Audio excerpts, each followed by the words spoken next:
নমস্কার, এসকেআর online YouTube চ্যানেলে তোমাদের প্রত্যেককে স্বাগত। দীর্ঘ প্রতীক্ষিত ভ্যাকেন্সিস, যারা দীর্ঘদিন থেকে ইন্ডিয়া পোস্টের জিডিএস পদের জন্য ওয়েট করে আছো, অবশেষে সেই নিয়োগের বিজ্ঞপ্তি প্রকাশিত হলো। আজকের থেকে আবেদন প্রক্রিয়া শুরু হলো। আবেদন চলবে 5/8/2024 তারিখ পর্যন্ত, যেখানে 44,228টি পদে নিয়োগ করা হচ্ছে। একটা বড় সংখ্যায় নিয়োগ করা হচ্ছে, যেখানে 44,000 প্লাস পদে নিয়োগ করা হচ্ছে। অত্যন্ত গুরুত্বপূর্ণ ভ্যাকেন্সিস। যারা দীর্ঘদিন থেকে ওয়েট করে আছো, অবশ্যই তোমরা ভিডিওটি সম্পূর্ণ দেখে অ্যাপ্লাই করতে পারো। 15/7/2024 থেকে, অর্থাৎ আজকের থেকে আবেদন প্রক্রিয়া শুরু হলো। আবেদন চলবে 5/8/2024 তারিখ পর্যন্ত, অর্থাৎ আগস্টের 5 তারিখ পর্যন্ত তোমরা এখানে অ্যাপ্লাই করতে পারবে অনলাইনের মাধ্যমে। এই রাজ্যের প্রত্যেকটা জেলার থেকে তোমরা অ্যাপ্লাই করতে পারছো এবং এই রাজ্যের প্রত্যেকটা জেলার ব্রাঞ্চে কিন্তু ভ্যাকেন্সিস আছে, যেখানে 44,000 পদে নিয়োগ করা হচ্ছে। অত্যন্ত গুরুত্বপূর্ণ ভ্যাকেন্সিস, যেখানে শুধুমাত্র মাধ্যমিক পাশে অ্যাপ্লাই করতে পারো। এসসি, এসটি, ওবিসি প্রত্যেকেরই ভ্যাকেন্সিস আছে। তো ভিডিওটি সম্পূর্ণ দেখো। এই নিয়োগের প্রত্যেকটা বিষয়ে আমরা স্টেপ বাই স্টেপ দেখে নেব। যারা যোগ্য প্রার্থী প্রত্যেকেরই অ্যাপ্লাই করা উচিত। এখানে 3টি স্টেজে অ্যাপ্লাই করতে হচ্ছে। অ্যাট ফার্স্ট তোমাদের রেজিস্ট্রেশন করতে হচ্ছে, তারপরে অ্যাপ্লাই করতে হচ্ছে অনলাইনের মাধ্যমে, তারপরে অ্যাপ্লিকেশন পেমেন্ট তোমাদের এখানে জমা করতে হবে। অ্যাপ্লিকেশন করার জন্য কত ফি দিতে হচ্ছে আমি অবশ্যই তোমাদের ভিডিওতে জানাবো, তো ভিডিওটি দেখতে থাকো। এই মুহূর্তে দেখে নিচ্ছি যে নোটিশটি প্রকাশিত হয়েছে। নোটিশ নাম্বার তোমরা দেখতে পাচ্ছ। Gramin Dak Sevak GDS online engagement schedule July 2024-এর জন্য এই নিয়োগটি, যেখানে 44,000 পদে নিয়োগ করা হচ্ছে। বিপিএম অর্থাৎ branch postmaster, assistant branch postmaster এবং ডাক সেবক, এই 3 ধরনের পোস্টে নিয়োগ করা হচ্ছে। অত্যন্ত গুরুত্বপূর্ণ ভ্যাকেন্সিজ, অত্যন্ত গুরুত্বপূর্ণ। 15/7/2024 থেকে আবেদন শুরু হলো। আবেদন চলবে আগস্টের 5 তারিখ পর্যন্ত। এই তারিখের মধ্যে পুরোপুরি অ্যাপ্লাইটি করতে হচ্ছে এবং অ্যাপ্লাই করার পর বা অ্যাপ্লাই করার সময় যদি তোমাদের কোনো মিস্টেক হয়ে যায়, সেটা তোমরা এডিট বা মডিফাই করতে পারবে 6/8/2024 থেকে 8/8/2024 তারিখ পর্যন্ত। এই তারিখের মধ্যেই তোমাদের এডিট বা কারেকশন করতে হবে। অবশ্যই ডেটটা মনে রাখবে এবং কেয়ারফুলিভাবে অ্যাপ্লাই করার চেষ্টা করবে। বহু প্রার্থীর অ্যাপ্লিকেশন ফর্ম এই মিস্টেকের কারণে রিজেক্টেড হয়ে যায়। অবশ্যই দেখে শুনে ভালো করে কেয়ারফুলিভাবে অ্যাপ্লাই করার চেষ্টা করবে এবং কোন পদের কি কাজ, জব রোল এখানে উল্লেখ করা আছে, একবার অবশ্যই সেটাও দেখতে পারো। আমি বহু ভিডিওতে তোমাদের এই বিষয় নিয়ে কথা বলেছি যে কোন পদে কি কাজ করতে হয়। এই নোটিশে প্রত্যেকটা বিষয় উল্লেখ করা আছে, অবশ্যই একবার দেখে নেবে। এবং এবিপিএম এবং বিপিএম এবং ডাক সেবক, এই 3 ধরনের পোস্টে নিয়োগ করা হচ্ছে। এখানে বেতন কত আছে অবশ্যই দেখে নাও, যেখানে বিপিএম পদে 12,000 থেকে 29,380 টাকা পর্যন্ত বেতন আছে এবং এবিপিএম এবং ডাক সেবক এই পদে 10 থেকে 24,000 টাকা পর্যন্ত বেতন আছে এবং ইনক্রিমেন্ট কী আছে, কী সুযোগ পাবে এখানে প্রত্যেকটাই উল্লেখ করা আছে। আর তোমাদের প্রথম মাস থেকেই তোমরা 10 থেকে 12,000 টাকা প্রতি মাসে স্কেল 1 হিসেবে টাকা পাবে, অর্থাৎ বেতন পাবে। তার পরবর্তী সময় প্রত্যেক বছরেই তোমাদের এই বেতনটা কিন্তু প্রত্যেক বছরে ইনক্রিমেন্ট হবে। বোঝা গেল? সেটা পৌঁছে যাবে 29,380 অথবা 24,470 টাকা পর্যন্ত। আবেদন করার জন্য বয়স তোমাদের কত থাকতে হবে? আবেদন করার জন্য বয়স থাকতে হচ্ছে 18 থেকে 40-এর মধ্যে, মিনিমাম 18 এবং ম্যাক্সিমাম 40।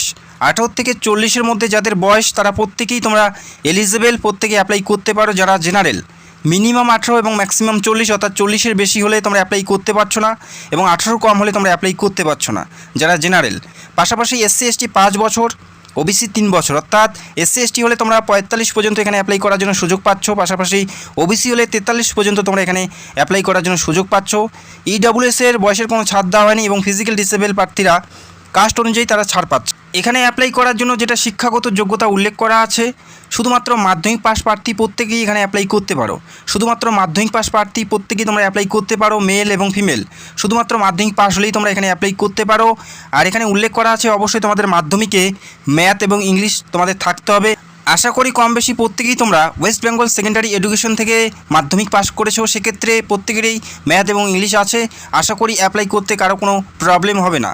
তো বোঝা গেল, মাধ্যমিক পাস থাকতে হবে, ম্যাথ এবং ইংলিশ সাবজেক্ট থাকতে হবে এবং পাশাপাশি তোমাদের লোকাল ল্যাঙ্গুয়েজ জানতে হবে। আর সেই ল্যাঙ্গুয়েজটা তোমাদের মাধ্যমিকে অ্যাজ এ সাবজেক্ট হিসেবে থাকতে হবে। যারা এই রাজ্য থেকে অ্যাপ্লাই করবে, সেক্ষেত্রে তোমাদের বাংলা ভাষা জানতে হবে, প্লাস বাংলা ভাষা তোমাদের মাধ্যমিকে অ্যাজ এ সাবজেক্ট হিসেবে থাকতে হবে। তবেই তোমরা এখানে অ্যাপ্লাই করার জন্য যোগ্য প্রার্থী। বোঝা গেল? এই নোটিশে আর কি বলা আছে আমরা প্রত্যেকটা বিষয়ে দেখে নেব। তো ভিডিওটি দেখতে থাকো। আর অবশ্যই তোমাদের বেসিক কম্পিউটার নলেজ তোমাদের থাকতে হবে। কম্পিউটার সার্টিফিকেট না থাকলেও অ্যাপ্লাই করতে পারবে, তবে তোমাদের বেসিক নলেজটি তোমাদের থাকতে হচ্ছে। বেসিক কম্পিউটার নলেজ পাশাপাশি তোমাদের সাইকেল চালানো জানতে হবে, নলেজ অফ সাইকেলিং জানতে হচ্ছে, পাশাপাশি তোমাদের বেসিক কম্পিউটার নলেজ তোমাদের থাকতে হবে। বোঝা গেল? অনেকেই প্রশ্ন করে যে আমার কোনো কম্পিউটার সার্টিফিকেট নেই, সেক্ষেত্রে কি আমি আবেদনের যোগ্য? অবশ্যই যোগ্য, যদি তোমাদের বেসিক নলেজটি থাকে। বোঝা গেল? এরপরে আমরা প্রত্যেকটা বিষয় দেখে নিচ্ছি। দেখার পরে যদি তোমাদের কোনো প্রশ্ন থাকে সেটা অবশ্যই কমেন্ট করতে পারো। এখানে যেটা সিলেকশন প্রসেস আছে, এখানে উল্লেখ করা আছে the applicant will be shortlisted for the engagement on the basis of a system generated merit list. অর্থাৎ কোনো পরীক্ষা দিতে হচ্ছে না, সিস্টেম জেনারেটেড মেরিট লিস্ট অনুযায়ী এখানে নিয়োগ করা হচ্ছে। কোনো পরীক্ষা বা কোনো ইন্টারভিউ দিতে হচ্ছে না। মাধ্যমিকের যে প্রাপ্ত নাম্বার, সেই নাম্বারের উপর ভিত্তিতে যাদের নাম্বার সর্বোচ্চ থাকবে তারা এখানে সিলেক্টেড হবে বা সিলেকশন পাবে। বোঝা গেল? কোনো পরীক্ষা দিতে হচ্ছে না, মাধ্যমিকের প্রাপ্ত নাম্বারের উপর মেরিট লিস্ট হবে, সেভাবে নিয়োগ করা হচ্ছে। এখানে অ্যাপ্লাই করার জন্য বা আবেদন করার জন্য কোনো পার্সেন্টেজের প্রয়োজন নেই, তবে এখানে সিলেক্টেড হওয়ার জন্য তোমাদের যথেষ্ট ভালো পার্সেন্টেজ থাকতে হবে। অলরেডি আমি ভিডিও করে জানিয়েছি কত পার্সেন্টেজ থাকলে তোমরা সুযোগ পাবে। চাইলে অবশ্যই তোমরা ভিডিওটি দেখতে পারো। যারা যোগ্য প্রার্থী অ্যাপ্লাই করতে পারো, এখানে কোনো পার্সেন্টেজের প্রয়োজন নেই, আবারও জানাচ্ছি। তবে এখানে সিলেক্টেড হওয়ার জন্য যথেষ্ট ভালো পার্সেন্টেজ তোমাদের থাকতে হবে। UR SC ST প্রত্যেকেরই ভ্যাকেন্সিজ আছে, যেখানে অল ওভার 44,228টি পদে নিয়োগ করা হচ্ছে। এবং জানিয়ে রাখি, যারা শর্ট লিস্টেড হবে তাদের ডকুমেন্ট ভেরিফিকেশনের জন্য ডাকা হবে। যে ব্রাঞ্চের জন্য তারা শর্ট লিস্টেড হবে, সেই ব্রাঞ্চে তাদের ডকুমেন্ট ভেরিফিকেশনের জন্য ডাকা হবে এবং সেই নির্দিষ্ট দিনের মধ্যেই তোমাদের সেই ব্রাঞ্চে পৌঁছে যেতে হবে এবং তোমাদের ম্যানুয়ালি ডকুমেন্ট ভেরিফিকেশনের মাধ্যমে কিন্তু তোমাদের সিলেকশন করা হবে। বোঝা গেল?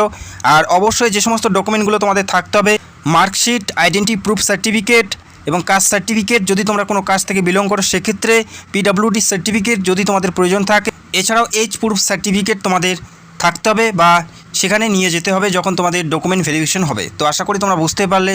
যারা আবেদন করতে চাও অবশ্যই কমেন্ট করে জানাবে এবং তোমাদের মাধ্যমিকে কত পার্সেন্টেজ নাম্বার আছে সেটা অবশ্যই কমেন্ট করে জানাবে। এই মুহূর্তে দেখে নিচ্ছি আবেদন করার জন্য অ্যাপ্লিকেশন ফি তোমাদের কত দিতে হবে। অ্যাপ্লিকেশন ফি তোমাদের কত দিতে হবে এই মুহূর্তে আমরা দেখে নিচ্ছি। তো ভিডিওটি সম্পূর্ণ দেখার চেষ্টা করো। এখানে বর্তমানে আবেদন চলছে, আবেদন চলবে 5/8/2024 তারিখ পর্যন্ত, অর্থাৎ আগস্টের 5 তারিখ পর্যন্ত তোমরা এখানে অ্যাপ্লাই করতে পারছো। এখানে অ্যাপ্লাই করার জন্য 100 টাকা অ্যাপ্লিকেশন ফি দিতে হচ্ছে। যারা জেনারেল এবং যারা OBC প্রার্থী রয়েছে তাদের ক্ষেত্রে 100 টাকা অ্যাপ্লিকেশন ফি দিতে হচ্ছে। যারা জেনারেল এবং OBC প্রার্থী তাদের ক্ষেত্রে 100 টাকা অ্যাপ্লিকেশন ফি দিতে হচ্ছে। যখন অ্যাপ্লাই করবে তখনই তোমাদের এই 100 টাকা অ্যাপ্লিকেশন ফি তোমাদের জমা করতে হবে।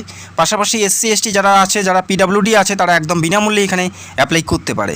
যারা জেনারেল এবং OBC প্রার্থী তাদের 100 টাকা এবং SC ST হলে বা PWD হলে তোমরা একদম বিনামূল্যে অ্যাপ্লাই করতে পারছো। আর অবশ্যই মনে রাখবে, যখন আপলোড করবে রিসেন্ট তোলা পাসপোর্ট সাইজেই তোমাদের আপলোড করতে হবে। আর সেটা অবশ্যই 50 কেবির মধ্যে থাকতে হবে। 50 কেবির মধ্যে রিসেন্ট তোলা পাসপোর্ট সাইজের ছবি থাকতে হচ্ছে এবং সিগনেচার আপলোড করতে হবে সেটা 20 কেবির মধ্যে। বেশি হলে কিন্তু সেটা আপলোড হবে না, অবশ্যই নির্দিষ্ট সাইজের থাকতে হবে। বোঝা গেল? যারা তোমরা যোগ্য প্রার্থী অবশ্যই অ্যাপ্লাই করতে পারো। যেখানে একটি বড় সংখ্যায় নিয়োগ করা হচ্ছে 44,228টি, যেখানে মেল এবং ফিমেল প্রত্যেকে অ্যাপ্লাই করতে পারো। রাজ্যের প্রত্যেকটা জেলার ব্রাঞ্চগুলোতে ভ্যাকেন্সিজ আছে। নিজের জেলায় বা নিজের রাজ্যে চাকরি করার একটা সুবর্ণ সুযোগ আছে। অ্যাপ্লাই করার জন্য অফিসিয়াল ওয়েবসাইটের লিঙ্ক তোমরা ভিডিওর নিচে পেয়ে যাবে, সেখান থেকে সরাসরি অ্যাপ্লাই করতে পারো। 5/8/2024 তারিখের মধ্যেই তোমাদের অ্যাপ্লাইটি পুরোপুরি সম্পন্ন করতে হবে। অ্যাপ্লাই করতে কারো কোনো প্রবলেম হলে বা যদি তোমাদের কোনো প্রশ্ন থাকে সেটা অবশ্যই কমেন্ট করতে পারো। এবং যারা চ্যানেলে নতুন দর্শক চাইলে অবশ্যই আমাদের চ্যানেলটাকে সাবস্ক্রাইব করে রাখতে পারো। তো ভিডিওটি দেখার জন্য অসংখ্য ধন্যবাদ। Thank you so much.